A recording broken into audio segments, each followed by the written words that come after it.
Kisah Nabi Muhammad Sallallahu Alaihi Wasallam, lahirnya Nabi terakhir. Ribuan tahun lalu, Mekkah hanyalah sebuah lembah di tengah padang pasir, tempat persinggahan para kafilah dagang yang kemudian diubah menjadi sebuah kota di masa kekuasaan Nabi Ismail alaihi salam. Kota Mekkah juga menjadi saksi atas lahirnya Khatamul Anbiya, penutup para nabi. Beliau adalah Muhammad bin Abdullah. Nenek moyang Nabi Muhammad bernama Hashim bin Abdul Manaf. Saat Hashim berkuasa, kota Mekkah terkenal dengan pusat perdagangannya yang makmur.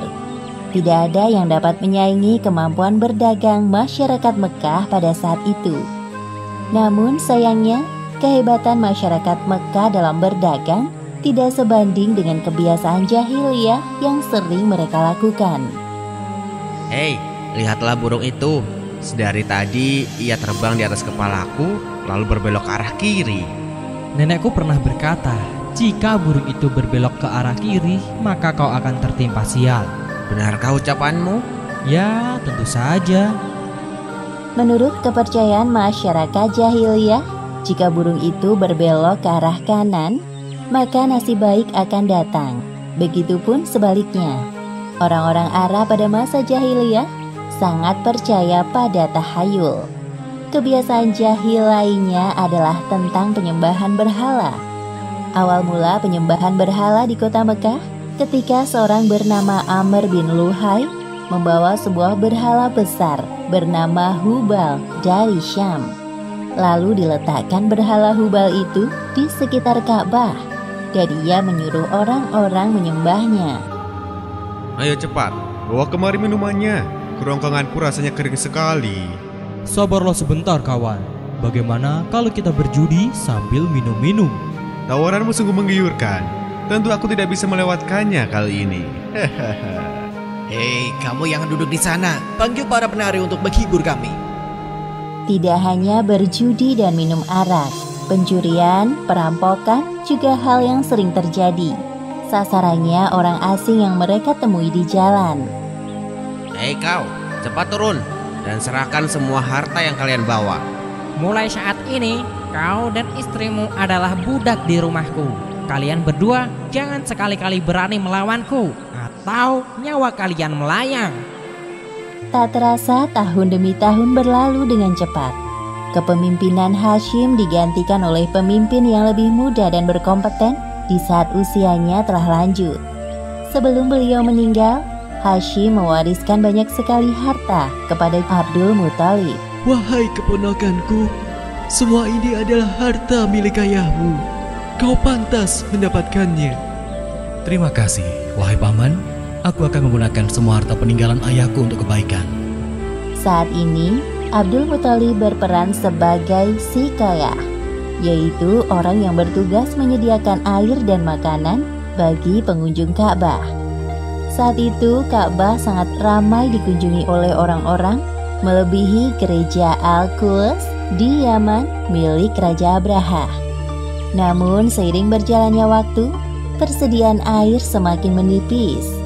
Pada saat itulah Abdul Muthalib teringat tentang cerita sumur Zam-Zam.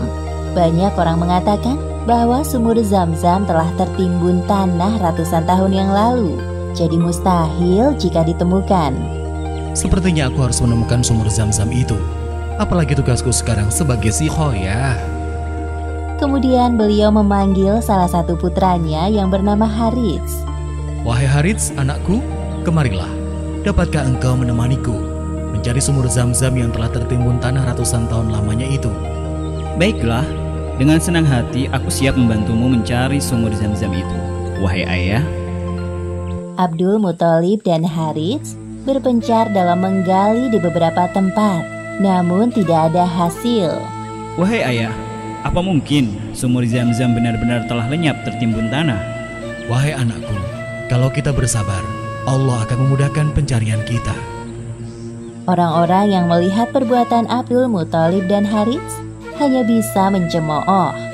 Wahai Abdul Muthalib, mengapa engkau mengerjakan perbuatan yang sia-sia? Sumur itu telah lama hilang tertimbun tanah. benar yang dikatakannya. Bukankah dahulu nenek moyang kita, Mudzaz bin Amr, pernah mencari tapi juga tidak berhasil? Sudahlah, biarkan saja dia. Lagi pula kita telah mengingatkannya. Abdul Muthalib terbangun dari tidurnya karena mendengar suara. Ia seperti mendapatkan petunjuk tentang keberadaan sumur Zam-Zam dalam tidurnya. Keesokan harinya, dengan penuh semangat, Abdul Muthalib dan Harits kembali menggali di antara berhala Isaf dan Naila. Tiba-tiba air memancar. Ayah, lihat, ada air. Alhamdulillah. Ayo Harits, gali terus. Sekarang, dengan diketemukannya sumur Zam-Zam, Abdul Muthalib tidak khawatir lagi untuk memenuhi persediaan air dan keperluan bagi pengunjung Ka'bah. Hari demi hari berlalu, Abdul Muthalib merasa kewalahan dalam mengemban tugasnya sebagai sikayah. Untuk itu beliau bernazar. Ya Tuhan, andai saja aku punya 10 anak laki-laki yang dapat membantuku, pekerjaan ini akan terasa lebih ringan. Jika Engkau berkenan mengabulkannya, akan aku persembahkan untukmu 1 orang dari mereka. Ternyata takdir menentukan bahwa Abdul Muthalib memiliki 10 anak laki-laki. Saat mereka dewasa, dilakukan undian. Setelah diundi beberapa kali, nama yang muncul selalu sama, yaitu Abdullah, si anak bungsu. Wahai anak-anakku, sebenarnya hal ini sangat berat untuk aku lakukan. Tapi aku telah terlanjur bernazar. Sebenarnya tidak sampai hati, Abdul Muthalib mengatakan tentang nazarnya kala itu. Wahai saudaraku, jangan engkau lakukan itu. Batalkan nazarmu dan meminta ampunlah kepada Tuhan Hubal. Lalu apa yang harus aku persembahkan sebagai ganti dari Abdullah? Kalau engkau dapat menebusnya dengan harta, maka berikanlah itu kepada berhala agar mereka tetap berkenan kepadamu. Menurut kami, itu keputusan yang terbaik.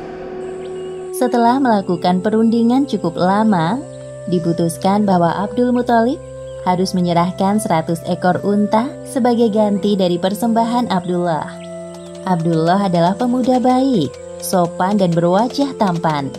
Banyak gadis-gadis Mekah yang tertarik dengannya, apalagi ketika mereka mendengar bahwa nyawa Abdullah setara dengan 100 ekor unta. Mendengar kenyataan bahwa Abdul Muthalib berencana menjodohkan Abdullah dengan anak dari Wahab bin Abdul Manaf, para gadis Mekah itu tentu kecewa. Allah Subhanahu wa Ta'ala telah menentukan jodoh Abdullah dengan Aminah, gadis yang memiliki nasab yang paling baik di kalangan suku Quraisy. Akhirnya mereka berdua menikah. Wahai istriku, musim semi telah tiba. Ini tandanya aku harus melakukan perjalanan dagang ke Syam. Pada saat itu, Aminah sedang hamil muda. Jika itu memang kewajibanmu, pergilah wahai suamiku. Meskipun sesungguhnya aku sangat berat untuk melepas kepergianmu. Simpan kekhawatiranmu, wahai istriku. Aku sekarang ini harus bekerja keras untuk calon bayi yang ada di dalam kandunganmu ini. Keesokan harinya, Abdullah berangkat bersama kafilah dagang yang lain. Aminah melepas kepergian suaminya dengan doa. Perjalanan dagang Abdullah berjalan lancar. Dalam perjalanan pulang, Abdullah singgah di Madinah untuk menemui sanak saudara dari ibunya. Ketika beristirahat, tiba-tiba Abdullah merasakan kesakitan dan merasa tidak sanggup melanjutkan perjalanan. Wahai kawanku, sepertinya aku tidak sanggup untuk melanjutkan perjalanan ke Mekah. Tolong sampaikan kabar tidak baik ini kepada ayahku. Baik, wahai Abdullah, aku akan menyampaikannya kepada Abdul Muthalib sesampainya di Mekah.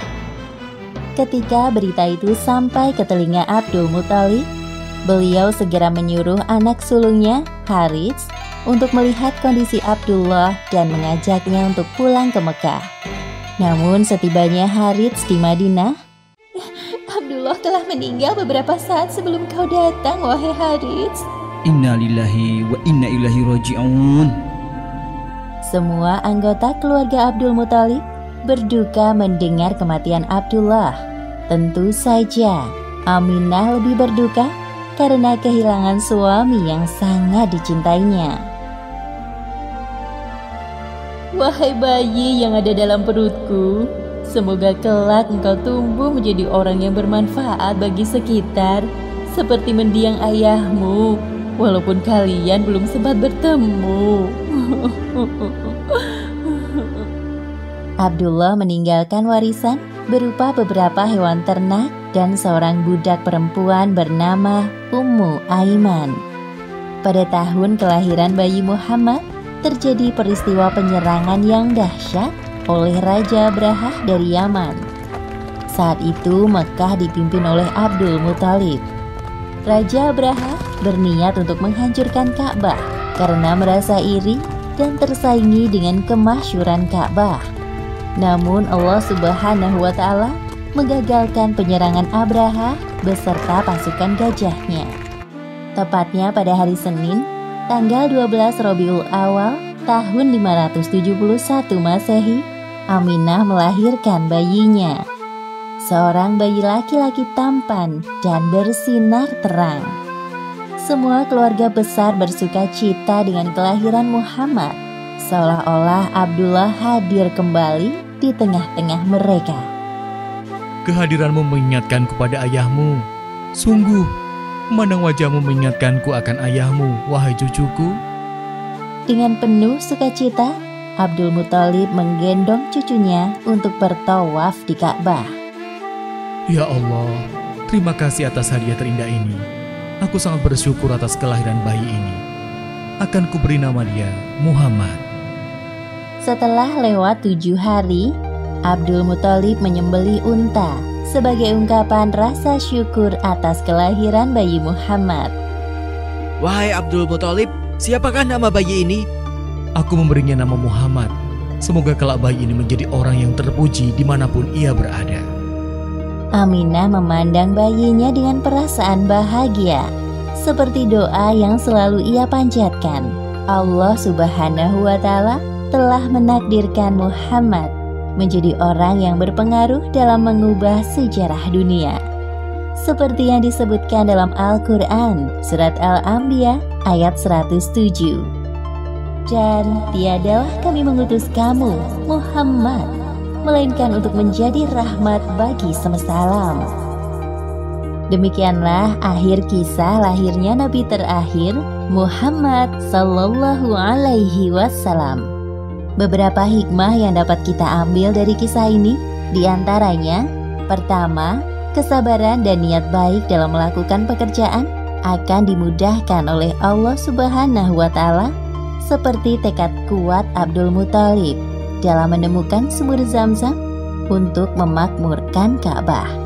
Kedua, jangan terlalu lama larut dalam kesedihan, karena semua yang bernyawa pasti mati dan digantikan dengan generasi baru, seperti kelahiran bayi Muhammad yang menjadi penyejuk hati bagi keluarganya setelah kematian Abdullah. Wallahu a'lam bishawab.